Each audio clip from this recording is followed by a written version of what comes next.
চলে এলাম তোমাদের সঙ্গে আবারও একটা মিনি ব্লগ শেয়ার করতে। এই যে বেরিয়ে পড়েছি বুনি, আমি, দিদি তিনজন মিলে দিদিকে স্কুলে নামিয়ে দিয়ে আসার জন্য। আর দিদিকে ওখানে স্কুলে নামিয়ে দিলাম, দিয়ে টাটা করে এবারে আমরা বাড়ি চলে যাব। আচ্ছা, তোমরা আমায় জানিও তো যে 1 মাসের বড় হলে তাকে কি দিদি বলে ডাকতে হয় না তার নাম ধরে ডাকা যায়? আমি কিন্তু ওকে নাম ধরেই ডাকি, ভিডিও থ্রুতে আমি ওকে দিদি বলে ডাকছি। তোমরা জানিও কিন্তু কি বলে ডাকা যায়। আর এই যে যাতায়াতের পথে কুল গাছগুলোর সঙ্গে প্রায়ই দেখা হয়, কিন্তু কোনোদিনও আর নেমে পাড়া হয়নি।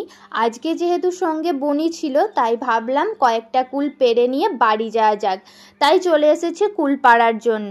আর এখানেই আগে থেকে দুটো জেঠিমা কুল পাড়ছিল, তারাই বলল নাকি এই গাছের কুল খুব মিষ্টি, তাই আর লোভ সামলাতে না পেরে বুনি আমি পাড়তে আরম্ভ করে দিয়েছি।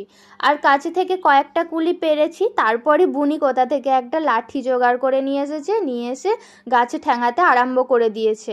আর কয়েকটা কুলি পাড়তে পেরেছে, যেহেতু রাস্তার ধারে কুল গাছ তাই সবাই পেরে নিয়েছে। কয়েকটা কুলি পাড়তে পেরেছি, আর তারপরে জানো তো বাপির সঙ্গে দেখা হয়ে গেছে।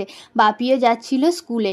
আর এটা যদি আমরা ছোট থাকতাম তাহলে হয়তো প্রচুর পরিমাণে বকুনি খেতাম। যেহেতু এখন বড় হয়ে গেছি তাই আর কিছু না বলি স্কুল চলে গেল। আর এই যে বন জঙ্গল পেরিয়ে আমরা গিয়েছিলাম কুল পাড়তে। কুল পাড়া হয়ে গেছে, এবারে আমরা বাড়ি চলে যাব। এই যে কয়েকটা কুলি পেরেছি, এবারে বাড়ি যাচ্ছি।